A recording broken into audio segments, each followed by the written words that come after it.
ఓం శ్రీ గురుభ్యో నమః. ఓం శ్రీ గణేశాయ నమః. ఓం శ్రీ కృష్ణ పరబ్రహ్మణే నమః. శ్రీమద్భగవద్గీత అథ ద్వాదశోऽధ్యాయః భక్తి యోగః. ఓం శ్రీ గురుభ్యో నమః. శ్రీకృష్ణ పరబ్రహ్మణే నమః. శ్రీమద్భగవద్గీత ద్వాదశోధ్యాయము భక్తి యోగము శ్లోకము 13. అద్వేష్టా సర్వభూతానాం మైత్రః కరుణ ఏవ చ నిర్మమో నిరహంకారః సమదుఃఖ సుఖక్షమీ. శ్రీ గురుభ్యో నమః. ఇంతవరకు కూడా మనము 5 రకాల ఉపాసన స్థాయిల గురించి తెలుసుకున్నాము. తర్వాత 13వ శ్లోకం నుంచి 19వ శ్లోకం నుంచి ఒక రకంగా ఫలశ్రుతి అని చెప్పుకోవచ్చు, లేదా భక్త యోగ లక్షణాలు అని చెప్పచ్చు, జ్ఞాని లక్షణాలు అని కూడా చెప్పొచ్చు అనమాట. మనము ఈ యొక్క భక్తి యోగాన్ని 5 దశలలో చూసామండి, 5 స్థాయిలుగా చూసామన్నమాట. కర్మయోగంలో 2 స్థాయిలు, సకామము అని నిష్కామం అని, ఉపాసనలు 2 స్థాయిలు, ఏకరూప ఉపాసన విశ్వరూప ఉపాసనని, చివరికి జ్ఞానయోగం అని చెప్పుకున్నాం అనమాట. ఈ జ్ఞానయోగం అని చెప్పుకునేటప్పుడు శ్రవణము ప్లస్ మననము నిధిధ్యాసనం ఈ 3 కలిపి జ్ఞానము అని చెప్పుకున్నాం అనమాట. ఈ 5ంటిని కలిపి ఏం చెప్తారంటే భక్తి యోగము అంటారు. సాధారణంగా మనం భక్తి యోగం అంటే శ్రవణము విష్ణు కీర్తనం అనేసి చెప్పుకున్నాం కదా. ఈ విధంగా నవవిధ భక్తి లక్షణాలు అనుకుంటూ ఉంటాము. కానీ భగవద్గీతలో ఈ 5 రకాల స్థాయి ఏదైతే ఉంటుందో వీటన్నిటిని కలిపి ఏం చెప్తారంటే భక్తి యోగం అనేసి చెప్పుకుంటూ ఉన్నాం అనమాట. భగవానుల వారు ఈ విధంగా చెప్పారు. అయితే ఒక్కొక్కరి స్థాయిని అనుసరించి ఈ 5 స్థితులు దాటి చివరి స్థితి అయినప్పటికీ అక్షర బ్రహ్మోపాసన లేదా జ్ఞాన స్థితికి రావడానికి ఒకరు ఈ జన్మలోనే సాధించవచ్చు, లేదా కొంతమంది కొన్ని జన్మలు తీసుకోవచ్చు, కొంతమంది కొన్ని వేల లక్షల జన్మలు కూడా తీసుకోవచ్చు అనమాట. అంటే ప్రాథమిక స్థాయిలోనే ఎక్కువ మంది ఉండిపోతూ ఉంటారు. అదేమిటి, సకామ కర్మములోనే దాదాపు జీవితం అంతా కూడా కొంతమంది గడిపేస్తూ ఉంటారు. ఏదో పూర్వజన్మ వాసన వల్ల తర్వాత నిష్కామ కర్మకు వెళ్ళారనుకోండి, ఇవి కూడా కొన్ని జన్మలు జరుగుతాయేమో.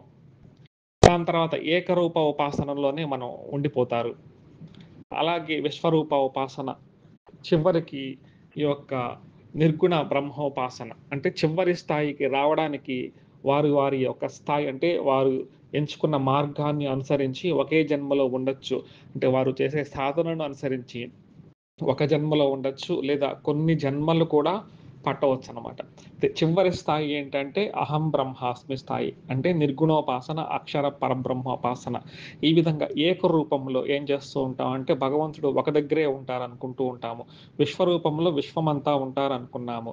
చివరకు వచ్చేట ఏమవుతుందంటే విశ్వరూపంలో ఉండే అంత భగవంతుడు అంతా కూడా సృష్టి అంతా ఉండే భగవంతుడు ఒక్కడే అని తెలుసుకుంటాము. ఆ ఒక్కరే నేను అయి ఉన్నాననేసి అహం బ్రహ్మాస్మి అనే స్థాయికి వస్తారనమాట.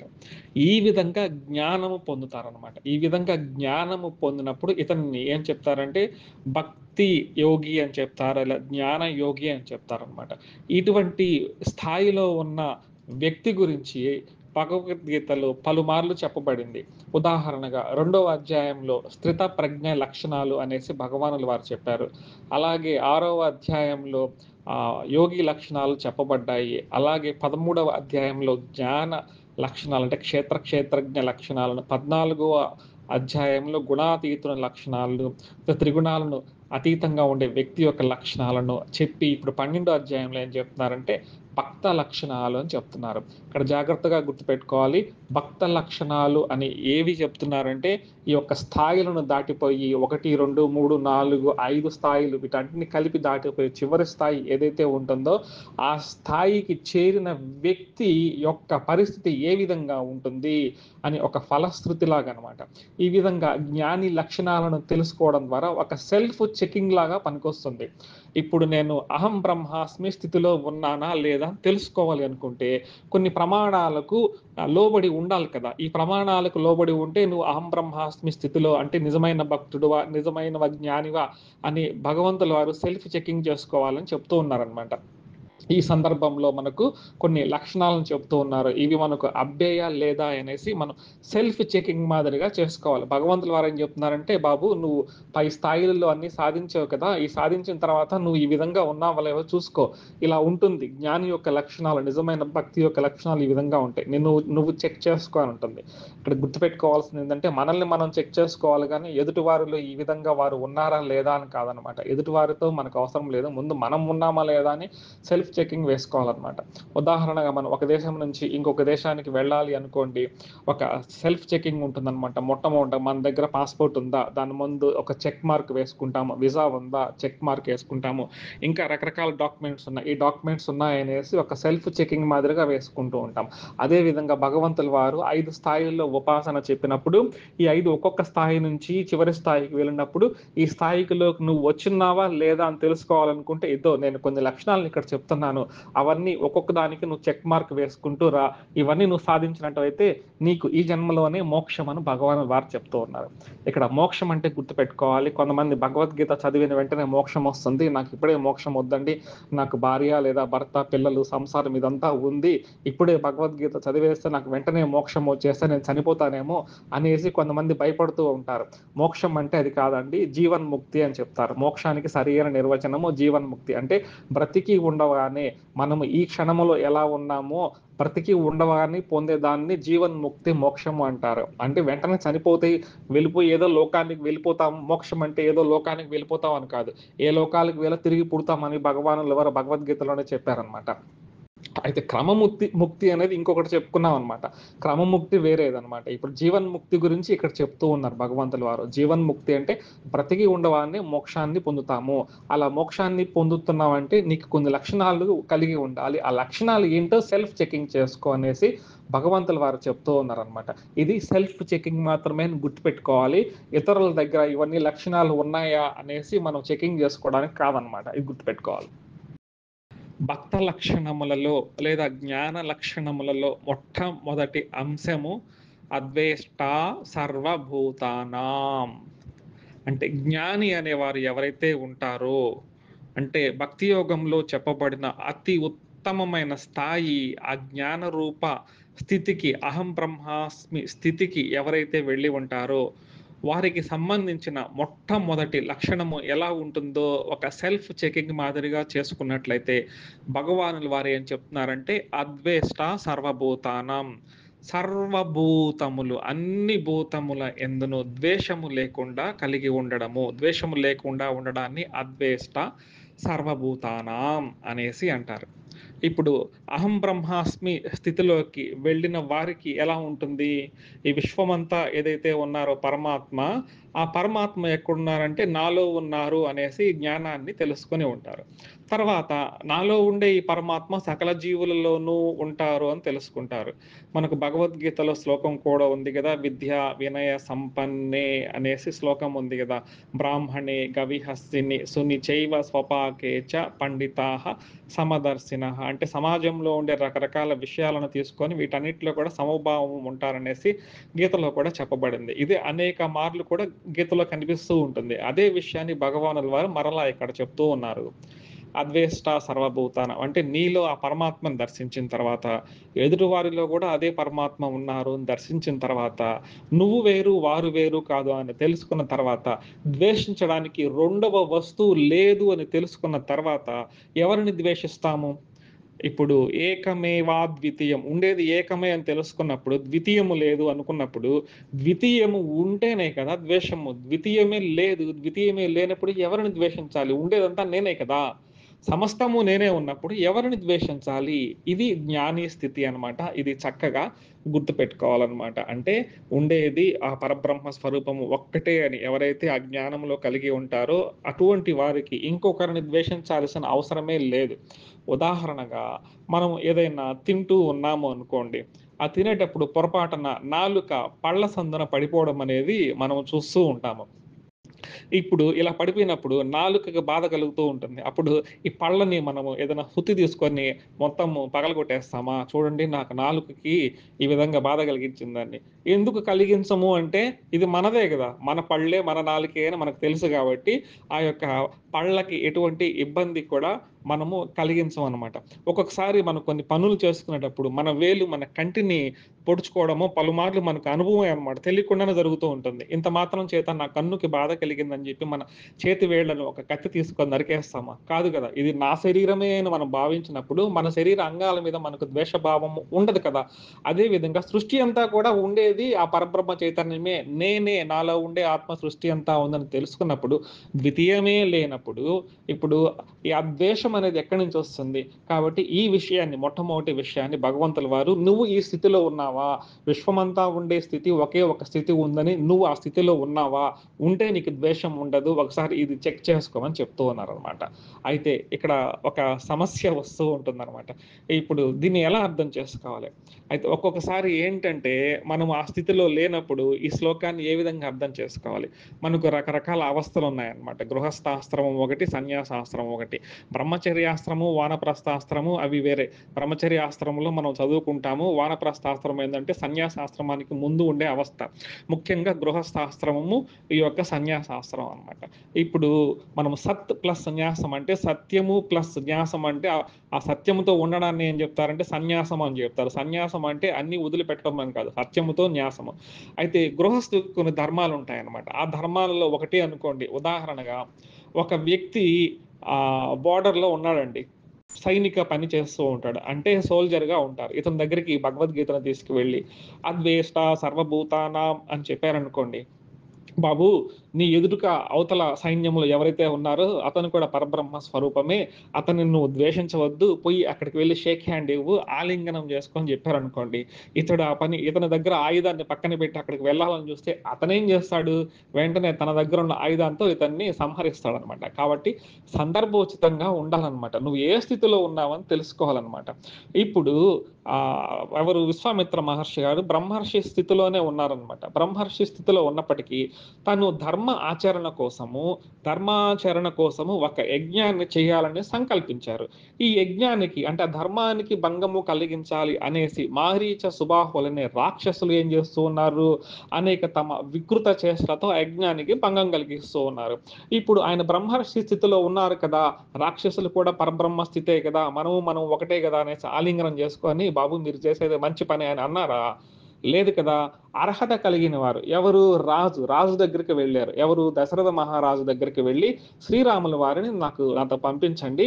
నాకు ఈ యొక్క యజ్ఞానికి ఆటంకం కలిగిస్తున్న వాళ్ళని సంహరించాలి అనేసి శ్రీరామచంద్ర ప్రభువు వారిని తీసుకువెళ్లి ఏం చేశారు? ధర్మ రక్షణ కోసం అక్కడ ప్రాణ నష్టంగా కూడా చేయవలసి వచ్చిందనమాట.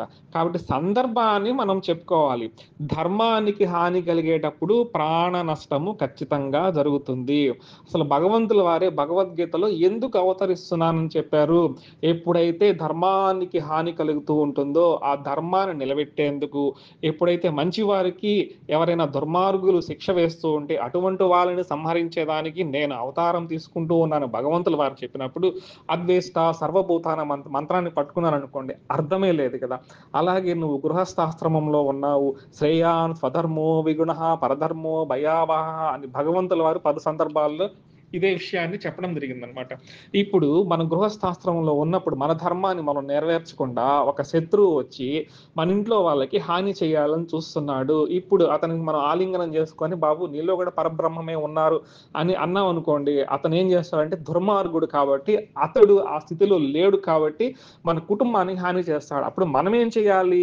మనము అర్హత ఉన్నవారు ఒక పోలీస్ స్టేషన్‌కి వెళ్లి మనం కంప్లెయింట్ రూపంలో మనం ఏం చేయాలంటే ఇచ్చి తగిన చర్య చేసే విధంగా చేయాలన్నమాట.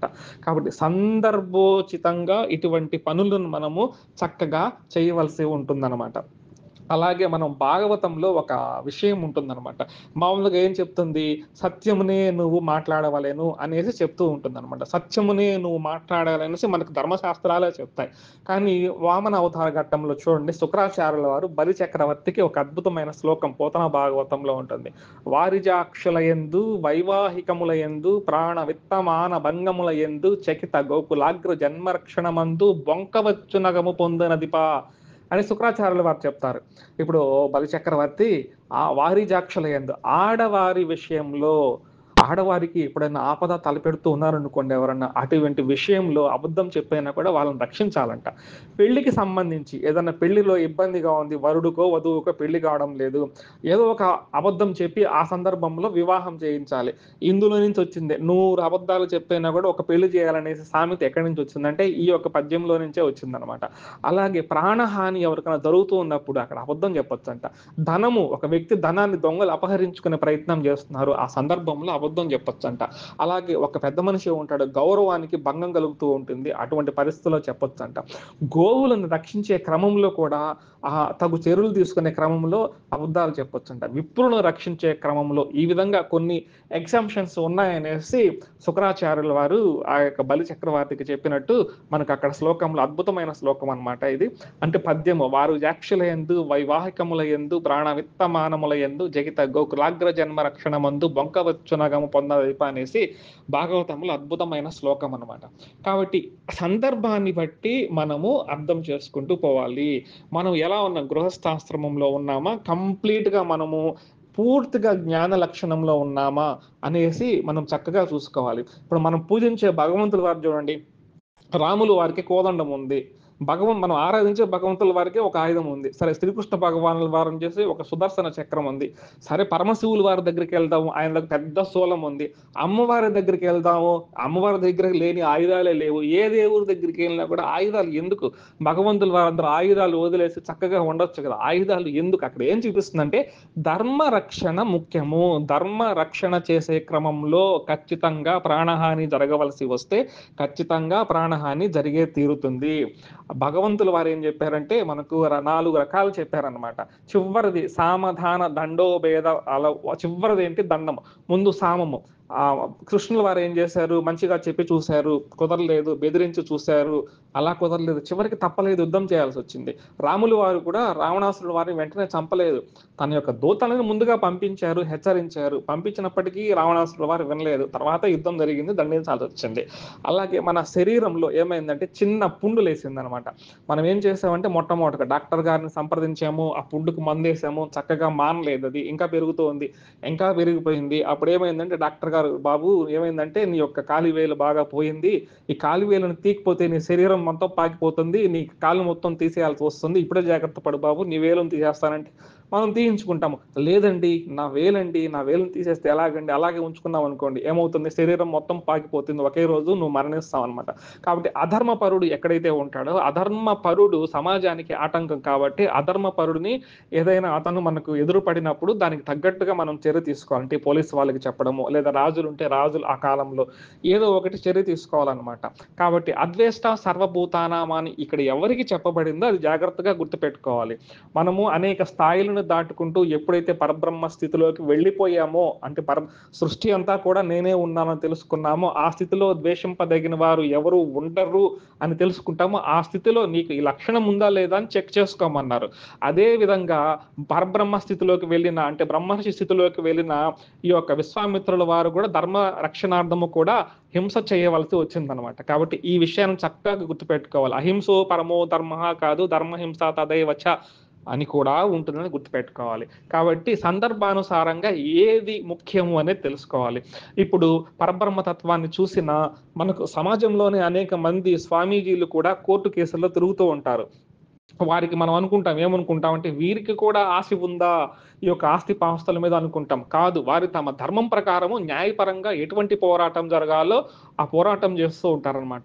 సాధారణంగా పరమహంస యోగానందుల వారి గురించి అద్భుతంగా చెప్తూ ఉంటాము. వీరు గురుదేవులు యుక్తేశ్వరగిరి మహారాజు చాలా మహా తపశ్శక్తి సంపన్నులు, అద్భుతమైన యోగి అనమాట. ఈయనకు కూడా ఒకసారి ఆ ఆశ్రమం గురించి ఇబ్బంది కలిగినప్పుడు ఆశ్రమం కోసము పోరాటం చేయాల్సి వస్తుంది. అంటే ఆ కోర్టు కేసుల చుట్టూ కూడా వీరు ధర్మపరంగా ఏదైతే రావాలో ఆ ధర్మం కోసం ఆశ్రయించి ఆయన ఫైట్ చేయాల్సి వస్తుందన్నమాట. కాబట్టి ఈ యొక్క లక్షణము గుర్తుపెట్టుకోవాలి. అద్వేష్ట సర్వభూతానం అంటే అప్పుడప్పుడు మనము ఇది వ్యతిరేకంగా అర్థం చేసుకునే పని వస్తూ ఉంటుంది. కాబట్టి చాలా జాగ్రత్తగా గుర్తుపెట్టుకోవాలి.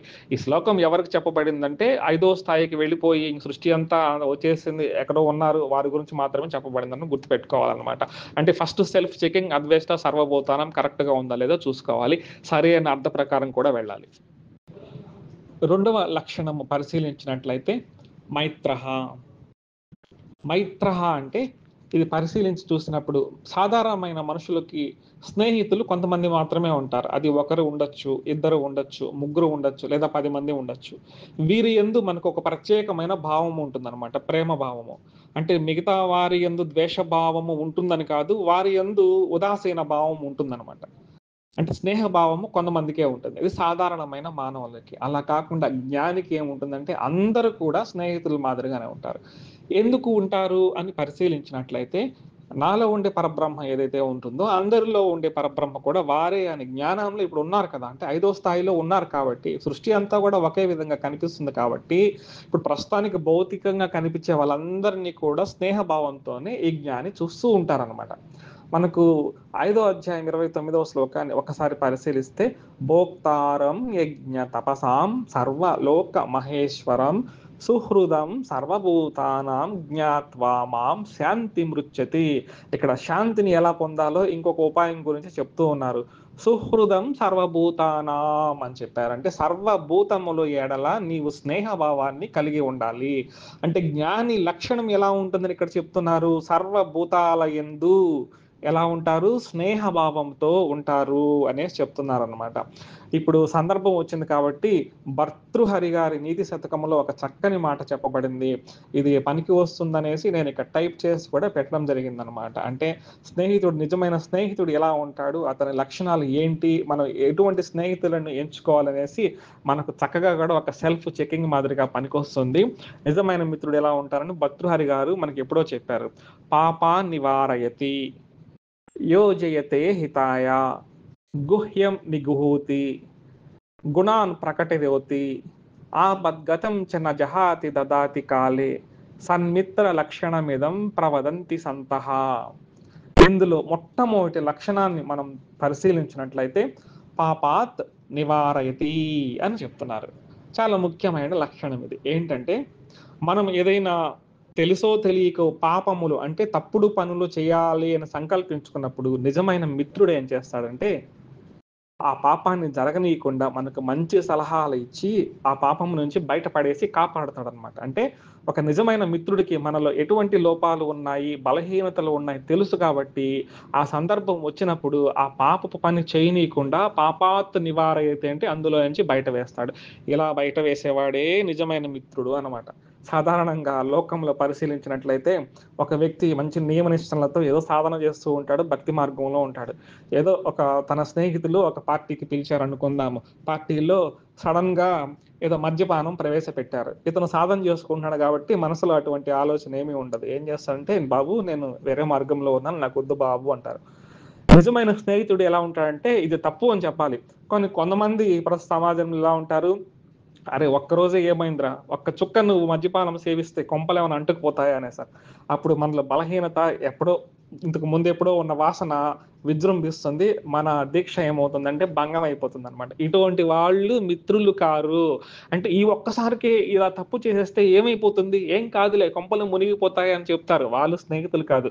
నిజమైన స్నేహితుడు ఎవరు? గుర్తుపెట్టుకుంటే పాపా నివారయతే.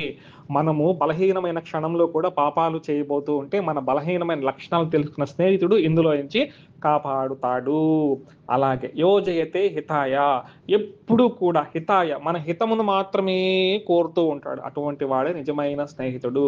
గుహ్యం నిగుహూతి అంటే గుహ్యము నిగూహతి అంటే మీరు మనసులో కొన్ని రహస్యాలను పెట్టుకో ఉంటారనమాట. ఈ రహస్యాలని అందరికీ కూడా చెప్పలేరు. ఇంట్లో కూడా ఇంట్లో క్లోజ్‌గా ఉన్నా కూడా తల్లిదండ్రులకు, భార్యకు కూడా ఒక్కొక్క సందర్భంలో చెప్పలేని రహస్యాలు కూడా ఉంటాయి. ఇటువంటి రహస్యాలను ఖచ్చితంగా ఒక మంచి మిత్రునితో పంచుకుంటారనమాట. ఏంటి నమ్మకము, ఇతడు నా మిత్రుడు నమ్మకము. ఇటువంటి పరిస్థితులలో ఆ మిత్రుడు ఏం చేస్తాడు, మన మీద భరోసా ఉంచి మన రహస్యాలని ఎదుటి వాళ్ళకి చెప్పకుండా తన మనసులోనే పెట్టుకుంటాడు. ఇటువంటి వాడు నిజమైన మిత్రుడనేసి గుహ్యం నిగూహతి అని చెప్పారు. తర్వాత గుణాన్ ప్రకటీకరోతి అని చెప్తారు. నిజమైన స్నేహితుడు ఎలా ఉంటాడంటే మన మంచి లక్షణాలను మాత్రమే ప్రపంచానికి చెప్తూ ఉంటాడు. 10 మందిలో నా స్నేహితుడండి చాలా గొప్పవాడండి. అటువంటి వాడే లోకంలో లేడండి అనేసి మన మంచి లక్షణాలను మాత్రమే 10 మందిలో మనము ఆ సమక్షంలో లేకపోయినప్పటికీ మన లేని సమక్షంలో కూడా వేరే వారికి చక్కగా మంచి లక్షణాలను చెప్తారు. కానీ ప్రస్తుత సమాజంలో అలాంటి వారు ఉన్నారా లేదా అని మనం సెల్ఫ్ చెకింగ్ చేసుకోవాలి. మనం ఉన్నప్పుడు ఒక మాట, మనం లేనప్పుడు వాడు పనికిమాలినోడండి. ఏదో నాకు టైం కలిసి రాక వాడితో తిరుగుతున్నానని చెప్పే స్నేహితులు కాదు మనకు కావాల్సింది. ఎలాంటి వారు కావాలి? గుణాన్ ప్రకటీకరోతి అంటే మన మంచి లక్షణాలను 10 మందికి చెప్పేవాడు కావాలి. ఇంకా ఎటువంటి వారు కావాలంటే ఆపద్గతం చ న జహాతి దదాతి కాలే, ఇది ముఖ్యము. ఇప్పుడు ఒక చెట్టు మీద అనేక పక్షులు ఉంటాయి. ఒక శబ్దము వినపడగానే, ఒక తుపాకీ శబ్దం వినగానే అన్ని పక్షులు పారిపోయినట్లు మిత్రుడికి ఎప్పుడైనా నిజమైన కష్టకాలం వచ్చిందనుకోండి, అంతవరకు బాగా సన్నిహితంగా ఉండే మిత్రులు, మనతో కలిసి మెలిగి అన్నిటి పంచుకునే మిత్రులు ఒక్కసారిగా పారిపోతారనమాట. వీళ్ళు నిజమైన మిత్రులు కారు అని చెప్తున్నారు. అంటే ఆపద కాలంలో ఎవరైతే నీకు అండగా ఉండి ధైర్యాన్ని ఇస్తారో వారే నిజమైన మిత్రులు అనేసి చెప్తున్నారనమాట. ఇది చాలా ముఖ్యమైన పదం అనమాట.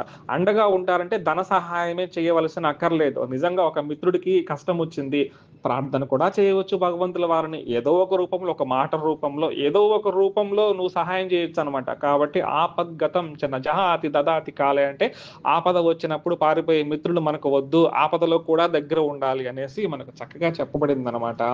కాబట్టి ఇవన్నీ గుర్తుపెట్టుకోవాలి. చివరగా సన్మిత్ర లక్షణమిదం ప్రవదంతి సందః అంటే ఇప్పుడు చెప్పబడిన లక్షణములు ఏవైతే ఉంటాయో వీరే నిజమైన మిత్రులు అనేసి భర్తృహరి గారు తన యొక్క నీతి శతకంలో చక్కగా చెప్పారనమాట. 23వ శ్లోకం ఇది. కాబట్టి ఈ విధంగా జ్ఞాని అనే వారికి ఎలా ఉంటారంటే ఏ ఒక్కరో ఇద్దరు కాకుండా లోకమంతా కూడా మిత్రులుగా ఉంటారనేసి 2వ లక్షణం గురించి చెప్తున్నారు. లోకమంతా కూడా పరబ్రహ్మం స్వరూపంగా చూసిన వారికి నిజంగానే అందరూ మిత్రుల్లాగే ఉంటారు కదా అని గుర్తుపెట్టుకోవాలి. తర్వాతి లక్షణం కరుణ. కరుణ అంటే జాలి లేదా దయ అనేసి మనకు చక్కగా తెలుసు. ఎవరైనా కష్టంలో ఉన్నప్పుడు మనస్సు కరిగిపోతూ ఉంటుందన్నమాట. ఎదుటివారి కష్టాన్ని మన కష్టంగా భావించి మనము సహాయం చేస్తూ ఉంటాం అన్నమాట. కరుణ.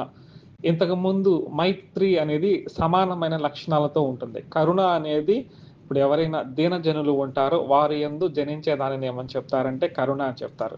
దీని గురించి ఆది శంకరాచార్యులు వారి భాష్యంలో ఏముంటుందంటే చక్కగా ఉంటుంది. కరుణ కృప దుఃఖితేషు దయ. ఎవరైతే దుఃఖితులు ఉంటారో వారి మీద కృపని చూపించడాన్ని కరుణ అంటారు. ఇంకా ఏం చెప్తారంటే సర్వభూతాభయప్రదః, సర్వభూతాలకి అభయప్రదులుగా ఉండాలి. ఇదే నిజమైన కరుణ అనేసి. అంటే అభయాన్ని ఇవ్వాలంట. అంటే ఇదే విషయాన్ని భగవద్గీతలో కూడా మనం చూసినట్లయితే 6వ అధ్యాయం 32వ శ్లోకంలో ఆత్మౌపన్యేన సర్వత్రా సమం పశ్యతి యో అర్జున సుఖం వా యది వా దుఃఖం సయోగి పరమో మతః. అంటే చూడండి, ఎవరికైనా కష్టం వచ్చిందనుకోండి, ఆ కష్టము మనం ఏం చేయాలంటే ఆ కష్టాన్ని తీర్చేదానికి వాళ్ళ యొక్క కష్టాన్ని మన కష్టంగా భావించి అభయం ఇవ్వాలి అని చెప్తున్నారు. అంటే కష్టం వచ్చినప్పుడు మనము నేనున్నాను నీకు, నేను నీకు సహాయం చేస్తాను అనేసి మనము అభయం ఇవ్వాలంటే ఇది కరుణ. అంటే ఇది మనము ధన రూపంలోనే ఇవ్వాల్సిన అవసరం లేదు. ప్రార్థన వల్ల కూడా ఇవ్వచ్చు. ఇప్పుడు మనము నిత్య జీవితంలో చూస్తూ ఉంటాము. ఫేస్‌బుక్‌లోనో లేదా వేరే దగ్గర ఎక్కడైనా కానీ చాలా ఇబ్బందిగా ఉందండి, హాస్పిటల్‌లో ఉన్నారు, ధన సహాయం చేస్తారా ఎవరైనా అనేసి ప్రకటనలు ఇస్తూ ఉంటారనమాట. లేదా మన కళ్ళ ముందే కూడా అర్థిస్తూ ఉంటారనమాట. ఏవండీ మేము కష్టాల్లో ఉన్నాము, సహాయం చేస్తారా అనేసి. ఇటువంటప్పుడు మనం ఏం చేయొచ్చు అంటే వాళ్ళ మీద కరుణ చూపించి, ఒకవేళ మన దగ్గర ధనము ఉంటే మన శక్తి మేరకు ధన సహాయం చేయొచ్చు. శక్తి లేనప్పుడు ఏం చేయొచ్చు అంటే కనీసం ప్రార్థన అయినా కూడా చేయొచ్చనమాట. భగవంతుల వారిని ఒక చిన్న ప్రార్థన చేసి, ఈ విధంగా మీ యొక్క కరుణ వల్ల ఆ యొక్క వ్యక్తికి కష్టము తొలగిపోవాలని కూడా మనం ప్రార్థన చేయొచ్చు. మనం నిత్య జీవితంలో ఇది చూస్తూనే ఉంటాం. ఎంతో మందికి కష్టం వచ్చినప్పుడు సహాయం చేస్తూ ఉంటాం అనమాట. అయితే కొంతమంది ఏమంటూ ఉంటారంటే, మనము ఈ విధంగా ఫేస్‌బుక్‌లో ఇలా పెట్టినప్పుడు కొంతమంది వ్యంగ్యంగా కూడా చిత్రీకరిస్తూ ఉంటారు. డబ్బు సంపాదించడానికి ఇది ఒక మార్గము, ఈ మార్గాన్ని ఎంచుకున్నారు వేరే వారని కూడా వ్యంగ్యంగా అనుకుంటూ ఉంటారు. అలా అనకూడదు, పొరపాటు. కరుణ చూపించడము, సహాయం చేయడము మన ధర్మము. అది సద్వినియోగం చేసుకుంటే వాళ్ళ యొక్క అదృష్టము, దుర్వినియోగం చేసుకుంటే అది వారి యొక్క పాపం అన్నమాట. అది పాప పుణ్యాలను నిర్ణయించేవారు భగవంతుడు. అది మన చేతుల్లోకి తెలుసుకోకూడదు. ఒకవేళ అటుపక్క వాళ్ళు నిజంగా మన సహాయం కోరి ఎదురు చూస్తూ ఉన్నారేమో ఎవరికి తెలుసు. మనము లక్షలు, కోట్లు ఇవ్వడం లేదు కదా! మనకు వీలైతే ఒక రూ. 100 లేదా 2000 లేదా ఒక రూ. 1000 ఇవ్వగలిగితే, లేదా ఒక రూ. 10 కూడా ఇవ్వచ్చు. రూ. 10 కూడా ఇవ్వలేకపోతే మనం ఏం చేయొచ్చు? ఒక ప్రార్థనన్నా చేయొచ్చు. కష్టంలో ఉన్నారండి వారు, వారి కోసం భగవంతుడా ఏదైనా చేయండి అనేసి. అంటే కరుణ అంటే ఇతరుల మీద మనము జాలి చూపించి వాళ్ళకు అభయాన్ని కలుగు చేయడాన్ని కరుణ అనేసి చెప్పుకున్నారు. ఇది మనకందరికీ కూడా తెలిసిన విషయమే. తర్వాత లక్షణము నిర్మమః. నిర్మమః. ఈ నిర్మమః అనే పదానికి నిర్వచనం అంటే భాష్యము శంకర భగవత్పాదుల వారు ఏం చెప్పారో పరిశీలిస్తే, నిర్మమః మమ ప్రత్యయ వర్జితః. నిర్మమః అంటే మమ ప్రత్యయ వర్జితః. మమ వర్జితః. మమ అంటే ఏంటి?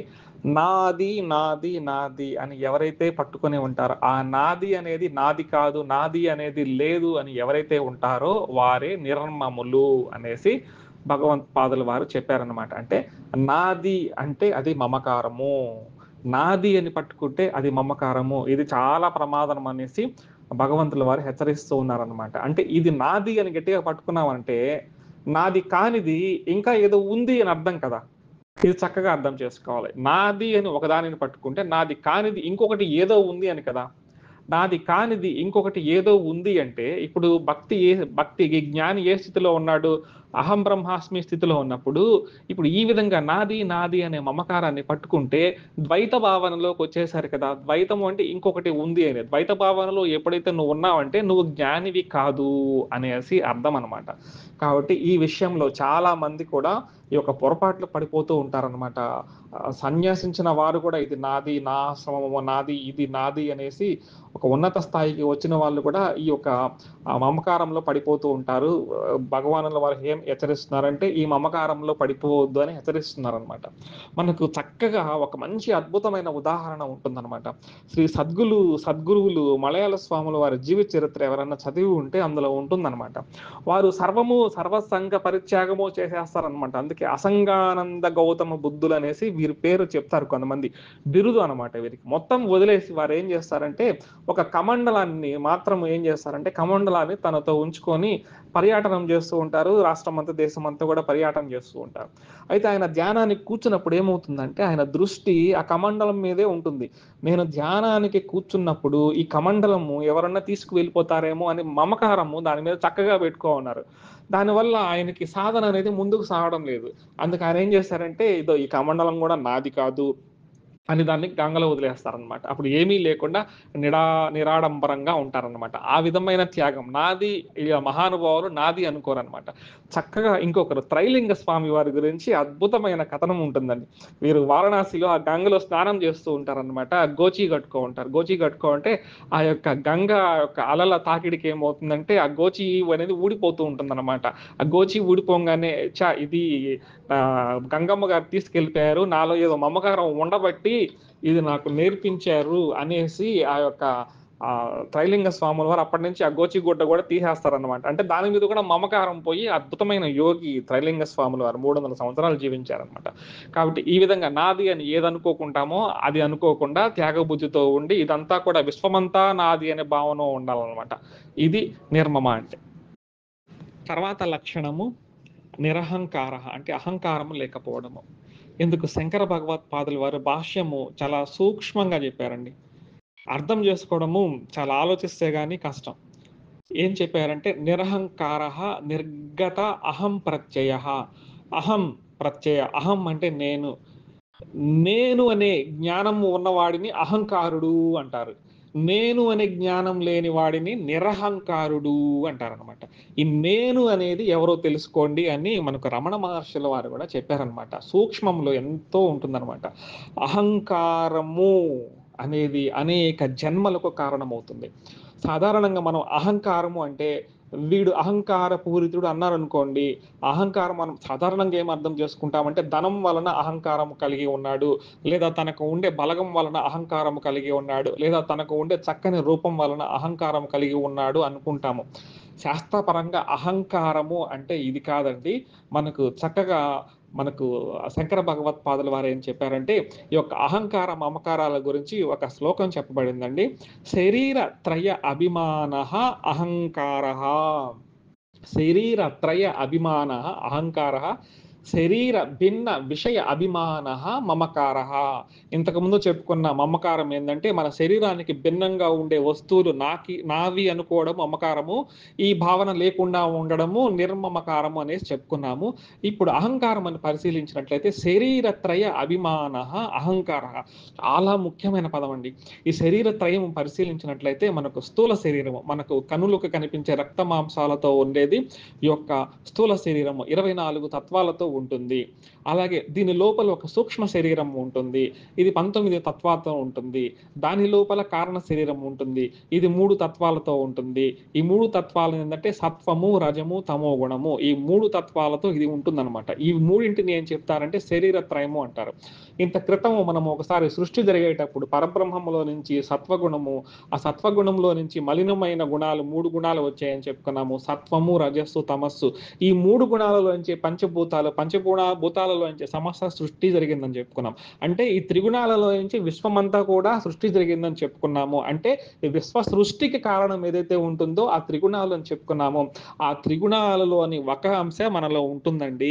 అంటే అనేక సృష్టులు ఏ విధంగా జరగడానికి ఆ యొక్క త్రిగుణాలు సహకరిస్తాయో, మన లోపల ఉండే ఈ త్రిగుణాలతో కలిపి కారణ శరీరం ఉంటుంది. కారణ శరీరము అంటేనే ఈ త్రిగుణాలు. ఈ త్రిగుణాలతో కలిసి ఉంటుంది కాబట్టి ఇది అనేక కోటాను కోట్ల సూక్ష్మ శరీరాలను సృష్టి చేస్తుంది. అనేక కోటాను కోట్ల స్థూల శరీరాలను సృష్టి చేస్తూ ఉంటుంది. అంటే అనేక పునర్జన్మలకు కారణం ఏందంటే కారణ శరీరమే. ఈ కారణ శరీరం ఏం చేస్తుందంటే, ఇది లోపల ఉండే ఆత్మ చైతన్యం ఏదైతే ఉంటుందో అది చూపించకుండా అదేం చేస్తుందంటే ఈ యొక్క సూక్ష్మ శరీరంతో తాదాత్మ్యం చెంది ఉంటుంది. సూక్ష్మ శరీరంతో ఏం చేస్తుందంటే దేహానివి నువ్వే అని ఈ యొక్క స్థూల శరీరానికి చెప్తూ ఉంటుందన్నమాట. అప్పుడు ఈ స్థూల శరీరానికి ఏదైతే ఉంటుందో ఇవి నా వస్తువులు, వీరు నా వారు అని తాదాత్మ్యము చెందడాన్ని ఏమని చెప్తారంటే కారణ శరీరంతో కూడిన అహంకారం అని చెప్తారు. ఈ అహంకారాన్ని ఎవరు కలిగిస్తున్నారంటే నేను పలానా వాడిని, నేను పలానా ఇంజినీర్‌ని, ఇయన్నీ నా ఆస్తుపాస్తులు, వీరందరూ నా బంధువులు అని దేహముతో తాదాత్మ్యము చెంది ఈ బంధనాలలో ఎవరైతే పడిపోతూ ఉంటారో దీనికి అంతటికి కారణం ఎవరంటే ఈ కారణ శరీరం గారనమాట. అందుకే భగవద్గీతలో ఏం చెప్పారంటే జ్ఞానం వల్ల మోక్షం వస్తుంది, అజ్ఞానం నశిస్తుంది అని ఎందుకన్నారంటే ఈ యొక్క కారణ శరీరాన్ని త్రిగుణాలని అజ్ఞాన తత్వం అని చెప్తారు.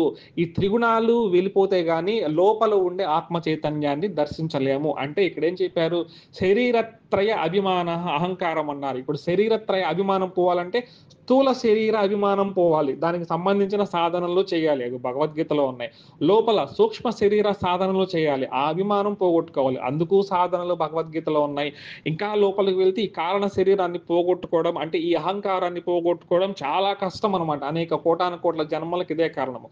ఇది కూడా పోగొట్టుకుంటే ఎప్పుడైతే అజ్ఞానాన్ని పోగొట్టుకుంటామో వెంటనే సహజ సిద్ధంగానే మనం మోక్ష స్వరూపము అయి ఉంటామనేసి ఇక్కడ చక్కగా భగవద్గీతలో చెప్పబడిందనమాట. కాబట్టి అహంకారము అంటే చక్కగా గుర్తుపెట్టుకోవాలి. ఈ కారణ శరీరం వల్ల కలిగే భావన ఈ యొక్క దేహమే నేను అని కల్పిస్తూ ఉంటుంది. నేను అని ఏదైతే అనిపిస్తూ ఉంటుందో అది కారణ శరీరము. అది లేకుండా పోవడంగానే ఇక్కడ ఏం చెప్తున్నారంటే నిరహంకార అని చెప్పారనమాట. మనకు భర్తృహరి గారి శ్లోకాలలో అద్భుతమైన శ్లోకం ఒకరు అంటూ ఉంటారు. ఆయన ఒక జ్ఞాని గారు మరణశయ్య మీద ఉంటారంట. అలా మరణశయ్య మీద ఉన్నప్పుడు వారు ఇలా అనుకుంటూ ఉన్నారనేసి మనకు భర్తృహరి వైరాగ్య శతకంలో కనిపిస్తూ ఉంటుంది. అది సందర్భం వచ్చింది కాబట్టి ఒక గురువు గారు చెప్పి ఉన్నారు. దాన్ని మనము స్మరించుకుందాము. మాతర్మేదిని తాత మారుత సఖే తేజ సుబంధో జల భ్రాతుర్వ్యోమ నిబద్ధ ఏవ భవితామన్య ప్రణమాంజలి యుష్మత్ సంకరసోపజాత సుకృత స్పార స్ఫురిన్ నిర్మల జ్ఞానాపాస్తమస్తమో మోహ మహీమలీయే పరబ్రహ్మణి అనేసి భర్తృహరి గారు చక్కగా చెప్పారు. ఇక్కడ ఏం చెప్తున్నారంటే పంచభూతాలకు నేను కృతజ్ఞత చెప్పుకుంటూ ఉన్నాను అనేసి ఆ జ్ఞాని గారు అంటున్నారు. ఎందుకంటే ఈ శరీరం తిరగడానికి కావలసిన అవకాశాన్ని నాకు ఆకాశము ఇచ్చింది. పంచభూతాలలో ఆకాశమైనటువంటి ఈ యొక్క ఆకాశము నాకు శరీరాన్ని ఇచ్చింది. తర్వాత అయిన వాయువు గారు నాకు ఊపిరి రూపంలో ఇచ్చింది. అగ్ని గారు నా యొక్క శరీర ఉష్ణోగ్రతను కాపాడి, మరియు నా లోపల వైశ్వానర రూపంలో ఉండి నేను తినే అన్నాన్ని ఆ యొక్క దగ్ధం చేసి నాకు శక్తిని ఇచ్చారు. నీరు రూపంలో నాకు ప్రాణాన్ని ఇచ్చారు. అలాగే ఈ యొక్క భూమి రూపంలో నాకు కావలసిన ఆహారాన్ని ఇచ్చారు. కాబట్టి ఈ విధంగా పంచభూతాల నుంచి తీసుకున్న ఈ భౌతిక శరీరం ద్వారా నేనేం చేశానంటే జ్ఞానాన్ని పొందాను. నేను జ్ఞానం ఏదైతే పొందడానికి ఉపయోగపడిందో ఈ యొక్క పంచభూతాలు, వాటికి నేను ఎప్పటికి సర్వదా కృతజ్ఞత కలిగి ఉంటాను. ఇప్పుడు నేను జ్ఞానాన్ని పొందాను కాబట్టి ఈ శరీరంతో నాకు అవసరం లేదు. ఈ శరీరాన్ని తిరిగి ఇస్తున్నాను. ఈ విధమైన భావన కలిగి ఉండడాన్ని అహంకారము లేకుండా ఉండడము అనేసి మనకు భర్తృహరి వైరాగ్య శతకం చెప్పడదంట. కాబట్టి ఈ యొక్క అహంకారం అనేది చాలా చాలా డేంజర్ అండి. జాగ్రత్తగా ఉండాలి. ఈ కారణ శరీరం గురించి స్పష్టమైన అవగాహన ఉండాలి. శ్రీ గురుభ్యో నమః. తర్వాతి లక్షణము సమ దుఃఖ సుఖ. అంటే దుఃఖమునందు సమభావము ఉండేవారు, సుఖమునందు కూడా సమభావము ఉండేవారు. అంటే దుఃఖములు కలిగినప్పటికీ కూడా, సుఖములు కలిగినప్పటికీ కూడా ఒకే ఒక భావముతో ఉండేవారు భక్తులలో గొప్పవారు. అంటే భక్త లక్షణ స్థితిని, అంటే జ్ఞాన స్థితిని పొందినవారు అని భగవంతుల వారు ఇక్కడ మనకు చెప్తూ ఉన్నారు. అంటే నువ్వు జ్ఞానిగా ఎదిగాను, సృష్టి అంతా కూడా భగవంతుడు ఉన్నారు, నాలో కూడా భగవంతులు ఉన్నారు అనే స్థితికి నువ్వు వచ్చావా లేదా అని నువ్వు సెల్ఫ్ చెకింగ్ చేసుకోవాలనుకుంటే ఈ విధమైన లక్షణం నీలో ఉందా అని భగవంతుల వారు మనకు సూచిస్తూ ఉన్నారు. దుఃఖాలు కలిగితే, సుఖాలు కలిగితే రెండింటి యందును కూడా సమభావాన్ని ఉంచుకోవాలని చెప్తున్నారు. ఇప్పుడు వీటిని ఇంకో రకంగా చెప్తే వీటిని రాగ ద్వేషాలు అని కూడా చెప్పుకోవచ్చు అనమాట. రాగము అంటే ఒక వస్తువు మీద ఇష్టము ఉండడము, దానివల్ల ఏమవుతుందంటే సుఖము వస్తుంది. ద్వేషము అంటే వేరొక వస్తువు మీద వేరొక భావం అంటే కోపము, ఇలాంటి భావాలు ఉండడం. దీని ద్వారా ఏమవుతుంది, ద్వేష భావము అంటే దుఃఖము అనేది కలుగుతూ ఉంటుంది అనమాట. ఈ రెండు స్థితులు లేకుండా, అంటే రాగము ద్వేషము లేకుండా ఉన్నట్లయితే మన పరిస్థితి ఎలా ఉంటుందంటే సుఖ దుఃఖాలకు అతీతంగా ఉంటాము అనేసి భగవంతుల వారు చెప్తున్నారు. నిజానికి పరిశీలించినట్లయితే ఇప్పుడు భగవంతుల వారు ఏ లక్షణాల గురించి చెప్తున్నారు, జ్ఞాని లక్షణాల గురించి చెప్తున్నారు. వీరు ఒక్కొక్క సాధనని క్రమక్రమంగా పెంచుకుంటూ పోయి చివరికి అక్షరోపాసన, అంటే సృష్టి అంతా ఉండే ఒక ఆత్మతత్వం నాలో ఉందని గ్రహించినప్పుడు తనకన్నా అన్యంగా ఏది ఉండదు కదా. అటువంటప్పుడు సుఖం ఎలా ఉంటుంది, దుఃఖం ఎలా ఉంటుంది? ఇంకా పరిశీలిస్తే మనకు స్థూల శరీరంలో 24 ఉన్నాయని చెప్పాము, సూక్ష్మ శరీరంలో 19, కారణ శరీరం 3. వీటికి అతీతమైనది కదా ఆత్మ. అంటే మన లోపల ఉండే ఆత్మ చైతన్యానికి కారణ శరీరంతో సంబంధం లేదు, సూక్ష్మ శరీరంతో సంబంధం లేదు, స్థూల శరీరంతో సంబంధం లేదు. అంటే 3 శరీరాలకు, శరీర త్రయములకు భిన్నమైనది ఆత్మ. ఈ శరీర త్రయములకు భిన్నమైనది ఆత్మ అన్నప్పుడు ఈ యొక్క స్థూల శరీరంలో జరిగే మార్పులకి ఆత్మగారికి ఎటువంటి సంబంధం లేదు. ఇదంతా మరలా మనం 2వ అధ్యాయంలో చూస్తాము. సూక్ష్మ శరీరానికి ఈ యొక్క ఆత్మగారికి ఎటువంటి సంబంధం లేదు, కారణ శరీరానికి ఆత్మకి ఎటువంటి సంబంధం లేదు. కానీ ఈ 3 శరీరాలు జడములే అయినప్పటికీ కూడా ఈ యొక్క ఆత్మ చైతన్యంతోనే ఈ 3 శరీరాలు ఉంటున్నప్పటికీ కూడా ఈ యొక్క శరీర సంబంధమైన విషయములతో ఆత్మకి ఎటువంటి సంబంధం లేదు. వీటి గురించి మనం రాబోయే అధ్యాయాల్లో ఇంకా స్పష్టంగా తెలుసుకుంటాం అనమాట. కాబట్టి సుఖ దుఃఖాలు ఎలా వస్తాయంటే, ఇప్పుడు మనము ఎండలో బాగా నడుచుకుంటూ వచ్చాము, మన శరీరానికి దుఃఖం కలిగింది, శరీరానికి కదా, ఆత్మకి సంబంధం లేదు. లేదా చక్కగా ఇంట్లో వచ్చి కూర్చొని ఏసీ వేసుకున్నాము, శరీరానికి కదా చల్లదనం, ఆత్మకేం సంబంధించింది? కాబట్టి శరీరానికి సంబంధించిన విషయాలు ఆత్మకు సంబంధం లేదు. కాబట్టి శరీరము దుఃఖపడినా ఆత్మకి సంబంధం లేదు, శరీరము సుఖపడినా ఆత్మకి సంబంధం లేదు. ఈ జ్ఞాని ఎలా ఉంటాడంటే ఆత్మస్థితిలో ఉంటాడు. కాబట్టి ఈ విధంగా జరిగే శరీరానికి సంబంధించే వాటి గురించి ఈ యొక్క పరిపూర్ణమైన స్థితిలో ఉండేవాడికి ఎటువంటి పట్టింపు ఉండదు. అలాగే మనస్సులో భావాలు ఉంటాయన్నమాట. మనస్సు ఒకసారి సంతోషంగా ఉంటుంది, మనసు ఒక్కోసారి దుఃఖంగా ఉంటుంది అనమాట. అంటే మనసుకు ఇష్టమైనవి జరిగితే సంతోషంగాను, లేదా దుఃఖంగాను, అంటే సుఖంగాను దుఃఖంగాను ఎవరు ఉంటారు? మనస్సు గారు ఉంటారనమాట. ఉపనిషత్తు ఏం చెప్తుంది? మన ఏవ మనుష్యాణం కారణం బంధ మోక్ష. ఈ మనసే బంధానికి మోక్షానికి కారణం అని తెలుసుకున్నవాడు ఈ మనసులో జరిగే సుఖ దుఃఖాలకు అతీతంగా ఆత్మస్థితిలో ఉంటాడు. కాబట్టి ఈ యొక్క మనసే సూక్ష్మ శరీరానికి సంబంధించింది. కాబట్టి స్థూల శరీరంతో సంబంధం లేదు, సూక్ష్మ శరీరంతో కూడా సంబంధం లేదు. ఈ కారణ శరీరం ఏం చేస్తుందంటే భ్రమింప చేస్తుంది, నువ్వే శరీరానివి అన్నట్టుగా భ్రమింప చేస్తుంది అనమాట. అదే మోహానికి కారణమవుతూ ఉంటుంది అనమాట. కానీ ఆత్మస్థితిలో ఉన్నవాడు కారణ శరీరంతో సంబంధం సంబంధం లేదు కదా, వీటన్నిటికి దాటి ఉంటేనే కదా ఆత్మస్థితిలో ఉన్నవాడు. కాబట్టి ఆత్మస్థితిలో ఉన్నవాడి లక్షణాలను గురించి ఇక్కడ చెప్తుందని గుర్తుపెట్టుకోవాలి. ఎవరైతే ఆత్మస్థితిలో ఉంటారో, ఈ ఆత్మస్థితిలో ఉన్నవారికి ఈ భౌతికమైన శరీరంలో జరిగే వాటి గురించి స్పృహ ఉండదు. ఈ యొక్క సూక్ష్మ శరీరంలో జరిగే వాటికి స్పృహ ఉండదు. కారణ శరీరంలో జరిగే వాటికి స్పృహ ఉండదు.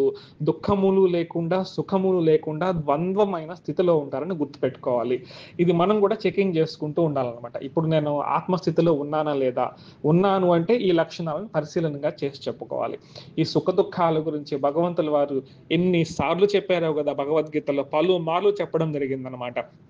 కొన్ని ఉదాహరణలు మనం పరిశీలించినట్లయితే, మనం 2వ అధ్యాయము 14వ శ్లోకాన్ని ఒక్కసారి పరిశీలించినట్లయితే, మాత్రా స్పర్శాస్తు కౌంతేయ శీతోష్ణ సుఖ దుఃఖదాః ఆగమాపాయినో అనిత్యాః తాం స్థితిక్షస్వ భారత.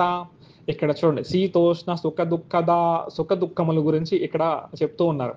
మాత్రా స్పర్శాస్తు, మాత్రలు అంటే ఇంద్రియములు, ఇంద్రియములు స్పర్శ అంటే ఇంద్రియముల యొక్క సంయోగం వలన ఓ కౌంతేయ శీతలములు, ఉష్ణములు, సుఖములు, దుఃఖములు అనేవి కలుగుతూ ఉంటాయి. ఇవన్నీ ఆగమ ఆపాయినో, ఆగమములు అంటే వస్తూ ఉంటాయి, ఆపాయన అంటే పోతూ ఉంటాయి. వేసవి కాలం వచ్చింది, తర్వాత శీతాకాలం వస్తుంది, వర్షాకాలం వస్తుంది. సూర్యులు వారు చక్కగా పగలపూట ఉన్నారు, వారు వెళ్ళిపోయినట్టుగా మనకు అనిపిస్తూ ఉంటుంది. చంద్రులు వారు చల్లదనాన్ని ఇస్తారు, మళ్ళా సూర్యులు వారు వస్తూ ఉంటారు, రకరకాల వసంత ఋతువు వస్తూ ఉంటుంది. ఈ విధంగా అన్నీ మారుతూ ఉంటాయన్నమాట. ఈ విధంగానే ఇవన్నీ ఎలా వస్తూ ఉంటాయో, ఇవన్నీ కూడా ఆ సుఖ దుఃఖాలు కూడా అలా వస్తూ వెళ్ళిపోతూ ఉంటాయి. ఏది శాశ్వతంగా ఉండదు. ఒకసారి శీతలం ఉంటుంది, ఒకసారి ఉష్ణం ఉంటుంది, ఒకసారి సుఖం ఉంటుంది, ఒకసారి దుఃఖం ఉంటుంది. ఇవన్నీ ఆగమాపాయనో కాబట్టి తాం స్థితిక్షస్వ భారత, నువ్వు ఓర్చుకొని ఉండుము అనేసి భగవంతుల వారు 2వ అధ్యాయం 14వ శ్లోకంలో ఈ సుఖ దుఃఖాల గురించి ఎంత అద్భుతంగా చెప్పారో కదా. తర్వాత శ్లోకం 15వ శ్లోకాన్ని పరిశీలించినట్లయితే, యం హి నా వ్యదయంత్యేతే పురుషం పురుషర్షభ సమ దుఃఖ సుఖం ధీరం సోమృతత్వాయ కల్పతే. ఇక్కడ కూడా సమ దుఃఖ సుఖం, ఇప్పుడు 12వ అధ్యాయంలో ఏదైతే చెప్పబడిందో అదే మాటలు సమహ దుఃఖం సుఖం అని 2వ అధ్యాయం 15వ శ్లోకంలో చెప్పబడింది. ఓ అర్జున, ఇక్కడ పురుష శ్రేష్ఠుడా అని చెప్తున్నారనమాట. సుఖ దుఃఖములచే ప్రభావితుడు కాకుండా, రెండింటిలోనూ చెలించకుండా నిశ్చలముగా ఎవరైతే ఉంటారో వాడే మోక్షానికి అర్హుడు అవుతున్నాడు అని చెప్తున్నాడు అనమాట. ఇప్పుడు 12వ అధ్యాయంలో ఏం చెప్పారు? మోక్ష స్థితిని పొంది ఉన్నవారు అంటే అక్షర పరబ్రహ్మోపాసన చేసేవారు ఇంకా మోక్షానికి రెడీగా ఉన్నారు కదా. అటువంటి వారు ఉన్నప్పుడు సుఖ దుఃఖాలకు ప్రభావితం కాకుండా ఉంటారు కదా అనేసి చూడండి, 2వ అధ్యాయానికి 12వ అధ్యాయానికి ఎటువంటి లింక్ ఉందో. సరే, 2వ అధ్యాయంలోనే ఇంకొంచెం ముందుకు వెళితే 38వ శ్లోకంలో మనకు చక్కనిది కనిపిస్తూ ఉంటుంది. సుఖ దుఃఖే సమే కృత్వా లాభౌ జయౌ తతో యుద్ధాయ యుజ్యస్వ నైవం పాపమవాప్స్యసి అంటున్నారు. అంటే సుఖే దుఃఖే అని మళ్ళీ ఇక్కడ ఉపయోగించారంటే సుఖ దుఃఖాల యందును, లాభ నష్టముల యందును, జయ అపజయముల యందును నువ్వేం చేస్తావంటే సమభావంతో ఉండు అర్జున అనేసి చక్కగా 2వ అధ్యాయంలోనే చెప్పబడింది. సరే, మళ్ళీ ఇంకో 2వ అధ్యాయంలో 56వ శ్లోకంలోకి పోదాము. దుఃఖేష్వనుమిద్గమాః సుఖేషు విగత స్పృహః వీతరాగ భయక్రోధః స్థితధీర్మునిరుచ్యతే.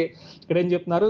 దుఃఖేష్వనుద్విగ్నమనాః, దుఃఖములు కలిగినప్పుడు కలత చెందని వాడును, సుఖేషు విగత స్పృహః, సుఖములు కలిగినప్పుడు స్పృహ లేని వాడును, రాగము భయము క్రోధము పోయిన వాడును స్థితప్రజ్ఞుడు అనబడను. స్థితప్రజ్ఞ లక్షణాలలో భగవంతుల వారు చక్కగా ఈ యొక్క దుఃఖ సుఖాల యందు ఎలా ఉండాలో చెప్పారనమాట. కాబట్టి ఏం తెలుసుకుంటున్నామంటే, మనము ఆత్మస్థితిలో ఉండే వారికి ఈ యొక్క భౌతిక శరీరంలో వచ్చే సుఖ దుఃఖాలతో సంబంధం ఉండదు. ఈ యొక్క సూక్ష్మ శరీరము మనసుతో వచ్చే సుఖ దుఃఖాలకు సంబంధం ఉండదు.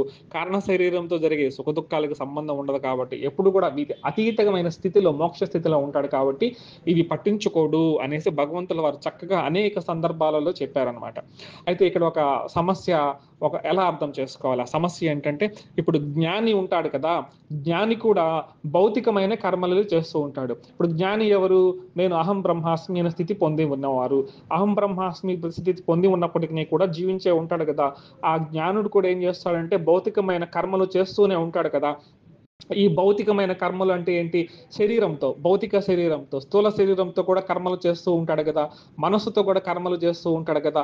ఇప్పుడు భౌతిక శరీరం అన్నప్పుడు ఖచ్చితంగా ఏమవుతుందంటే సుఖము ఉంటుంది, దుఃఖము ఉంటుందనమాట. కాబట్టి ఈ యొక్క జ్ఞాని గూడా ఎండలోకి వెళితే ఎండ చురుకుదనం కదులుతూ ఉంటుంది. చల్లదనం వస్తే చల్లదనం అనుభవిస్తూ ఉంటాడు. ఇటువంటి వాడికి వీటికి దాటిన స్థితి ఎలా ఉంటాడు? అతని పరిస్థితి ఏంటి అని గూడా మనకు అనుమానం రావచ్చు. అంటే జ్ఞాని సుఖదుఖాలకు లోపడకుండా ఎలా ఉంటాడని మనం తెలుసుకున్నట్లయితే, మనం పలుమార్లు మనము ఒక శ్లోకాన్ని చెప్పుకుంటూ ఉంటాం. 1 కాదు 2 శ్లోకాలు. 5వ అధ్యాయం 8, 9 శ్లోకాలు పలుమార్లు చెప్పుకుంటూ ఉంటామనమాట. నైవ కించిత్ కరోమీతి యుక్తే మన్యేత తత్వవిత్. నైవ కించిత్ కరోమీతి యుక్తో మన్యేత తత్వవిత్. పశ్యన్, శృణ్వన్, స్పృశన్, జిఘ్నన్, అస్నన్, గచ్చన్, స్వపన్, శ్వసన్, ప్రలపన్, విసృజన్, గృహ్ణన్, ఉన్మిషన్, నిమిషన్నపి ఇంద్రియార్దేషు వర్తంత ఇతి ధారయన్. ఎంత అద్భుతమైన శ్లోకమో ఇది. ఇది బట్టి పట్టినా కూడా తప్పులేదు. ఎప్పుడు గుర్తుపెట్టుకోవాలన్నమాట. అంటే ఈ జ్ఞాని ఎలా ఉంటాడంటే తను ద్వారా ఎటువంటి కర్మలు జరగడం లేదు. అవి వాటి పనులు చేసుకుంటూ ఉన్నాయన్నమాట. ఏం చేసుకుంటూ ఉన్నాయి? పశ్యన్ చూస్తూ ఉన్నా కూడా నేను చూస్తూ ఉన్నా, శృణ్వన్ నేను వింటూ ఉన్నా, స్పృశన్ నేను స్పర్శిస్తూ ఉన్నా, జిగ్రన్ నా ముక్కు వాసన చూస్తూ ఉన్నా, అస్నన్ నేను తింటూ ఉన్నా, గచ్చన్ నేను కదులుతూ ఉన్నా, స్వపన్ నిద్రపోతూ ఉన్నా, శ్వసన్ శ్వాస తీసుకుంటూ ఉన్నా, ప్రలపన్ మాట్లాడుతూ ఉన్నా, విసృజన్ విసర్జిస్తూ ఉన్నా, గృహ్ణన్ స్వీకరిస్తూ ఉన్నా, ఉన్మిషన్ కనులు మూస్తూ తెరుస్తూ ఉన్నా, ఉన్మిషన్ నిమిషన్ అపి అంటే కనులు మూస్తూ ఉన్నా తెరుస్తూ ఉన్నా ఇది నాకేమీ సంబంధం లేదు. నా ఆత్మకి నాకు అస్సలు సంబంధం లేదు. ఇంద్రియార్దేషు వర్తంత ఇది ధారయన్. ఇంద్రియములు వాటి పనులు చేసుకుంటూ ఉన్నాయే గాని అవి ఇంద్రియపు పనులే గాని నాకు ఆత్మకి ఏమీ సంబంధం లేదు అనే భావనతో అతను కర్మలు చేస్తాడు. కాబట్టి ఆ కర్మల వల్ల వచ్చే బంధం ఏమవుతుంది? ఈ యొక్క జ్ఞానికి పొందడనమాట. కాబట్టి ఆ సుఖ దుఃఖాలకు అతీతంగా ఉంటాడనేసి మనకు 5వ అధ్యాయం 8, 9వ శ్లోకంలో చెప్పబడింది. కాబట్టి భగవద్గీతలో ఒక విషయం ఎక్కడ చెప్పబడి ఉందంటే ఇంకో దగ్గర కూడా చెప్పబడి ఉంటుంది. మొత్తానికి దుఃఖాలను సమంగా చూడడం అంటే ఆత్మస్థితిలో ఉన్నవారు ఎవరైతే ఉంటారో ఈ దేహ సంబంధమైన భావనలు వారికి ఉండవు కాబట్టి సుఖ దుఃఖాలకు అతీతంగా ఉంటారు అని గుర్తుపెట్టుకోవాలి. ఇప్పుడు మనం జ్ఞానస్థితిలో ఉన్నామా అంటే ఈ యొక్క చెకింగ్ లిస్ట్ లో సుఖ దుఃఖాలకు అతీతంగా ఉన్నామా లేదా అని చెక్ చేసుకోవాలి. 13వ శ్లోకంలోని చివరి లక్షణము క్షమ. క్షమ గురించి మనకందరికీ ప్రత్యేకంగా తెలియనిదంటూ ఏమీ లేదు. అనేక ఉపనిషత్తుల్లో ఈ క్షమ గురించి, అనేక పురాణములలో ఈ క్షమ గురించి చక్కగా చెప్పబడిందనమాట. అంటే క్షమించే గుణము కలిగి ఉండడము. ఎవరైతే ఆత్మస్థితిలో ఉంటారో, ఆత్మస్థితిలో ఉన్నప్పుడు ఒకవేళ ఎవరైనా కూడా ఈ భౌతిక శరీరానికి ఏదైనా దుఃఖాన్ని కలగజేసినప్పుడు, లేదా మనస్సుకి ఎవరైనా దుఃఖాన్ని కలిగించే మాటలు మాట్లాడినప్పుడు, అటువంటి పరిస్థితులు చేసినప్పటికీ కూడా ఎటువంటి నొచ్చుకోకుండా క్షమించే గుణము కలిగి ఉండాలి అనేసి భగవంతుల వారు చెప్తున్నారు. క్షమ అనేది చాలా గొప్ప గుణము అనేసి భగవంతుల వారు ఇక్కడ చెప్తూ ఉన్నారు. కాబట్టి మనం ఆత్మజ్ఞానిగా ఉన్నామా అనుకుంటే క్షమించే గుణం ఉందా లేదా అని ఒక సెల్ఫ్ చెకింగ్ కూడా చేసుకోవాలి. మనం చిన్నప్పుడు చదువుకున్న ఒక సుమతి శతకంలోనిది అద్భుతంగా ఉంటుంది కదా! చిన్నప్పటి విషయాలు గుర్తు చేసుకుంటే, ఉపకారికి నుపకారము విపరీతము కాదు సేయ వివరింపంగా, నపకారికి నుపకారము నెపమెన్నక చేయువాడే నేర్పరి సుమతి. ప్రతి ఒక్కరికి తెలిసిన పద్యము. ఉపకారికి నుపకారము విపరీతము కాదు చేయ వివరింపంగా. మనకు ఎవరైతే ఉపకారం చేస్తూ ఉంటారో వారికి తిరిగి ప్రత్యుపకారం చేయడం అనేది గొప్ప లక్షణమే. ఇందులో ప్రత్యేకత ఏమీ లేదు. ఎందుకంటే మనం కృతజ్ఞత కలిగి ఉంటాం కాబట్టి ఉపకారం చేసిన వారికి సహజంగానే ఉపకారం చేస్తాము. కానీ అపకారము చేసిన వారిపై కూడా నెపము ఎన్నకుండా వారికి ఉపకారము చేయువాడే నేర్పరి లేదా సజ్జనుడు అనేసి మనకు సుమతి శతకంలో మనం అందరం చదువుకున్నాము. ఈ విధంగా క్షమ అనేది ఉంటుందన్నమాట. అంటే క్షమ అంటే ఇతరులను క్షమించడము. ఇప్పుడు రాములు వారు కూడా యుద్ధము చేసేటప్పుడు చూడండి, రావణాసురుల వారు నిరాయుధులైపోతారు. అప్పుడు క్షమించి ఏం చేస్తారంటే, సరే ఈ రోజు నువ్వు వెళ్ళిపోయి తర్వాత రోజు తీసుకోరా, ఆయుధాలు తీసుకోరా, ఈ రోజు అలసిపోయావని పంపించేస్తారు. క్షమ అంటే రాయబారం పంపించినప్పుడు కూడా ఈ రావణాసురుల వారు తన తప్పు తెలుసుకొని, నువ్వు తెలుసుకున్నట్లయితే క్షమిస్తానని కూడా రాములు వారు చెప్తారు. అలాగే పాండవులకి ఎంత అన్యాయం జరిగినప్పటికీ కూడా రాయబారంలో ఏం చెప్తారు? అన్నదమ్ములం కాబట్టి యుద్ధము వద్దు అనేసి క్షమిస్తారనమాట. అంటే ఇది వినలేదు కాబట్టి దుర్యోధనుడు నాశనం అయిపోయాడు. అది వేరే విషయం అనమాట. అంటే మహాత్ములందరూ కూడా ఈ గుణాన్ని సహజనమైన లక్షణంగా కూడా ఉంటారనమాట. ఈ క్షమ అనేది అంత గొప్పది. క్షమ ఎవరైతే ఉంటారో వారి మనసు స్ట్రాంగ్‌గా ఉంటుంది. స్ట్రాంగ్‌గా ఉన్నవారే క్షమించే తత్వాన్ని కలిగి ఉంటారు. కాబట్టి ఇంకొక కథను మనం సమాజంలో ఉండే చిన్న కథను గుర్తు చేసుకుంటే మనకు శివాజీ మహారాజు చరిత్రలో కనిపిస్తూ ఉంటుంది. ఒకానొక రోజు వీరి గురువుగారు సమర్థ రామదాసు గారు తన శిష్యులతో శివాజీ మహారాజు గారి దగ్గరికి వెళ్తున్నారంట. ఇలా వెళ్ళే క్రమంలో ఒక చెరుకు తోట దగ్గర సేద తీర్చుకుంటూ ఉంటారు ఆయన శిష్యులు వీరు. అప్పుడు ఆ సమయానికి శిష్యులకు బాగా ఆకలి వేస్తే గురువుగారితో అంటారు, గురువుగారు ఇక్కడ చెరుకు తోట ఉంది కదా, యజమాని లేడు, మనం తింటాము ఆకలి వేస్తుంది కాబట్టి, ఆ యొక్క యజమాని గారు రాగానే డబ్బులు ఇద్దాము, మనకు ఉచితంగా వద్దు అంటే గురువుగారేమో అప్పటికి మౌనంగా ఉంటారు. ఈ విధంగా శిష్యులు వెళ్ళేసి ఆ చెరుకు గడలు తీసుకొచ్చి చక్కగా తింటూ ఉంటారు. ఈ సమర్థ రామదాసు గారి చేతిలో కూడా ఒక చెరుకు గడని పెడతారు. అప్పుడే వస్తాడు యజమాని గారు. పాపం మండిపోతుంది కదా! రైతు తను చేసిన కష్టం ఎవరన్నా ఇలా నాశనం చేసినప్పుడు కోపం వస్తుంది కదా! వెంటనే ఒక పెద్ద చెరుకు గడ తీసుకొని అందరిని వీపు వాయించడం మొదలుపెడతాడు. గురువుగారు కూడా తప్పించుకోలేకపోయారు. గురువుగారి వీపు మీద కూడా వాతలు పడతాయి. సరే, ఈ విధంగా ఏదో జరిగింది కుయ్య ముర్ర అనుకుంటూ పక్క రోజు రాజ్యానికి వెళ్తారు. రాజ్యంలోకి అడుగు పెట్టంగానే శివాజీ మహారాజు గారు ఎదురుగా వచ్చి ఒక రాగి రేకుని ఆ యొక్క సమర్థ రామదాసు గారి జోలులో వేస్తారంట. ఆయన ఏంటి శిష్య, ఏంటి విషయం అంటే, గురువుగారు రాజ్యం మొత్తం మీకు సమర్పిస్తున్నాను. ఈ రోజు నుంచి ఈ రాజ్యం మీది. నేను మీకు బంటును మాత్రమే అనేసి చెప్తారనమాట. రాజ్యం మొత్తం దారబోస్తారు. ఆ రోజు నుంచి ఆ యొక్క రాజ్యంలో కాషాయ జెండా ఎగరవేశారని కూడా మనకు కథనం జరుగుతూ ఉంటుంది. సరే, ఈ విధంగా జరిగినప్పుడు ఇంకా రాజుగారు ఎవరు? సమర్థ రామదాసు గారు కదా! ఇంకా ఆయన స్నానం చేయించి సింహాసనం మీద కూర్చోబెట్టాలి. ఇంకా పరిచారకులకు చెప్పి స్నానం చేయించే క్రమంలో ఆయన వీపు మీద వాతలు చూస్తారు శివాజీ మహారాజు. గురువుగారు ఏంటండి మీ వీపు మీద వాతలంటే, విషయం తెలుసుకున్న ఆయన ఆ యొక్క రైతుని పిలిపిస్తాడు. ఎప్పుడైతే శివాజీ మహారాజు దగ్గర ఆ యొక్క సంస్థానంలో ఆ యొక్క సింహాసనం మీద సమర్థ రామదాసు గారు ఉన్నారు, ఆ యొక్క రైతు గడగడ వణికిపోతాడు, ఈ రోజు నా ప్రాణాలు పోయాయి అనేసి. అప్పుడు సమర్థ రామదాసు గారు ఏం చేస్తారంటే అతను అడుగుతాడు రైతుని, నువ్వు శిస్తు ఎంత కడుతున్నావంటే ఇంత కడుతున్నాను అనేసి చెప్తారు. అప్పుడు రామదాసు గారు ఏం చేస్తారంటే క్షమించి వదిలేసి ఆ రోజు నుంచి కూడా ఏం చేస్తారంటే అతనికి శిస్తు అనేది లేకుండా చేస్తారు. చూడండి, మహనీయులు తమకు ఆపద కలిగినప్పటికీ కూడా ఏం చేస్తారంటే క్షమించి వదిలేస్తారు. ఇదే మనకు త్రైలింగ స్వాముల వారి జీవిత చరిత్రలో కూడా కనిపిస్తూ ఉంటుందన్నమాట. ఒక వ్యక్తి కోపంతో ఏం చేస్తారంటే పాలను సమర్పిస్తాడు. నిజానికి అవి పాలు కాదు, సున్నం అనమాట. సున్నము తాగితే ఈయన మరణిస్తాడనే ఉద్దేశంతో ఏం చేస్తారంటే ఆ యొక్క సున్నాన్ని ఆయనకి ఇస్తారు. అంటే గురువులకు తెలియకుండా ఉంటుందా ఇవన్నీ కూడా? అయినప్పటికీ ఆయన సున్నాని సునాయాసంగా తాగేస్తారనమాట. తాగితే నిశ్చలంగా ఉంటాడనమాట. ఆయనకి ఎటువంటి సమస్య రాదు. ఆత్మస్థితిలో ఉన్నవాడికి విశ్వమంతా నేనే ఉన్నాను ఉన్నవారికి ఇటువంటి సమస్యలు ఎప్పటికీ రావన్నమాట. అయితే ఏమవుతుందంటే అక్కడ ఉండే శిష్యుడికి కడుపు నొప్పి వస్తుందనమాట. ఎవరైతే చంపాలనుకుంటారో ఆయన కడుపు నొప్పి వస్తుంది. ఆయన తప్పు తెలుసుకొని ప్రాధేయపడగా ఏమవుతుందంటే క్షమించి వదిలేస్తారు. అంటే క్షమ అనేది మహానుభావులలో అద్భుతంగా ఉన్న విషయము అనేసి భగవంతుల వారు చెప్తున్నారు. ఇంకొకటి వకయోగి ఆత్మకథలో నాకు నచ్చిన ఒక చక్కటి కథ ఉందండి, అది చెప్పుకుంటాను. పరమహంస యోగానంద గారు రాసిన వకయోగి ఆత్మకథలో ఇలా ఉంటుందన్నమాట. ఒక పోలీసు గారు ఒక దొంగ గారి కోసం వెతుకుతూ ఉంటారు. ఆయన గజ దొంగ అనమాట. అనేక కేసులు ఉంటాయి. ఆయన కోసం వెతుకుతూ ఉన్నప్పుడు ఒక సాధువు గారు, అలాంటి పోలికలే ఉన్న ఒక సాధువు గారు ఆ యొక్క హృషికేశంలో నడుచుకుంటూ పోతారు. అప్పుడు ఈ పోలీసు గారు ఆగు ఆగు ఆగు అని చెప్తారు. ఆయన ఆత్మజ్ఞాన స్థితిలో ఉంటే నిర్లిప్తంగా వెళ్ళిపోతూ ఉంటారు ఆ సాధువు గారు. ఇతని చేతిలో తుపాకీ ఉంటుంది. తుపాకీ కొందలో కత్తి ఉంటుంది, మనకు అందరికి తెలుసు కదా. ఈయన ఆవేశంగా నేను పిలుస్తూ ఉన్నప్పటికీ కూడా ఈ దొంగ ఉండడం లేదే అనేసి ఆ కత్తిని ప్రయోగిస్తాడు. ప్రయోగించడం ద్వారా ఏమవుతుందంటే అతని చెయ్యి పూర్తిగా నరకబడిపోతుంది అనమాట. అప్పుడు నరకబడిపోయినా కానీ అబ్బా అని కూడా నోటితో ఒక్క కించిత్తు మాట కూడా అనకుండా ఆ సాధువు గారు తిరిగి చూసి నవ్వుతారనమాట ఈ పోలీసు వైపు. ఏవండి పోలీస్ గారు, మీరు వెతుకుతున్న దొంగను నేను కాదండి అనే చిరునవ్వుతో సమాధానం చెప్తాడు. అప్పుడు ఆ పోలీసు భయపడిపోతారు. అయ్యో, నేను ఒక మహాత్ముని భావుడిని గాయపరిచానా అనేసి ఏడుస్తాడు. ఏవండి, తప్పైపోయిందండి అంటే ఆయన లేదు నువ్వు రేపటి రోజు మళ్ళా నా దగ్గరికి రా ఈ చెయ్యి మొలిచి ఉంటుంది చూసుకో అని చెప్తారు. పక్క రోజు రాంగానే చెయ్యి మామూలుగా వచ్చేస్తూ ఉంటుందనమాట. అంటే మహనీయులు అద్భుతమైన కార్యాలు చేయగలుగుతారు. ఇలా చేయగలిగే పరిస్థితుల్లో ఏంటంటే వారు క్షమించే గుణం కలిగి ఉంటుందనమాట. ఇదే విషయాన్ని ఒకే ఈ ఆత్మకథలో ఏదైతే ఈ యొక్క పోలీసు గారు ఆ యొక్క సాధువు గారిని చెయ్యి నరకడం అనేది ఒక చిత్రంలో చిత్రీకరించారు. అంటే కాపీ చేశారనమాట.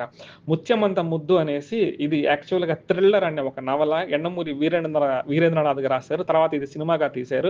రాజేంద్ర ప్రసాద్ గారు కొన్ని కారణాల వల్ల 7 సంవత్సరాలు ఆ వింధ్య పర్వతాల్లో తపస్సు చేస్తారనమాట. 7 సంవత్సరాలు తపస్సు చేస్తారు. అంటే ప్రేమ కోసం కారణం ఏదైతే కానివ్వండి, అలా వచ్చినప్పుడు ఆయనకు అద్భుతమైన శక్తులు వస్తాయన్నమాట. ఒకానొక సందర్భంలో హీరోయిన్‌కి నచ్చని విషయాన్ని తన చేతితో చేయడం ద్వారా చెయ్యి నరుక్కుంటాడనమాట. చెయ్యి నరుక్కోవడం ద్వారా తర్వాత పోలీస్ స్టేషన్‌కి వెళ్లి కేసులు పెట్టినప్పుడు ఆ యొక్క చేతిని బాధిస్తూ ఉంటారనమాట పోలీసులు. బ్రహ్మానందం గారే. ఆయన నిర్లిప్తంగా ఉంటారు. రాజేంద్ర ప్రసాద్ గారు. ఆయన అడుగుతారు పోలీసులు నేనింత హింసిస్తున్నా నిర్లిప్తంగా ఉన్నారంటే, అదేముంది చెయ్యే గదా పోయింది కావాలంటే మళ్ళా వస్తుందనేసి అక్కడ చెయ్యి మొలుస్తుందనమాట. అంటే తెగిపోయిన చెయ్యి మళ్ళా వస్తుందనమాట. అంటే సినిమా చెప్పుకోవడం మనం ఉద్దేశ్యం కాదు. అంటే ఆ క్షణంలో నిర్లిప్తత అనేది అక్కడ ప్రదర్శించారు. అంటే చేతికి ఎంత బాధ కలుగుతున్నప్పటికి కూడా ఆ యొక్క ఆత్మజ్ఞానంలో ఉండేవారు, సాధన చేసిన వారు నిర్లిప్తంగా ఉంటారని చెప్పేదానికి అక్కడ ఫీలింగ్స్ చక్కగా చూపించబడ్డాయన్నమాట. అంటే క్షమ అంటే ఏంటంటే తమకు అపకారం చేసినా కూడా ఈ యొక్క ఆత్మజ్ఞాన స్థితిలో ఉంటారు కాబట్టి క్షమించే స్థితిలో ఉంటారు. ఈ లక్షణం మనకు ఉందా లేదా అని చెక్ చేసుకోవాలి.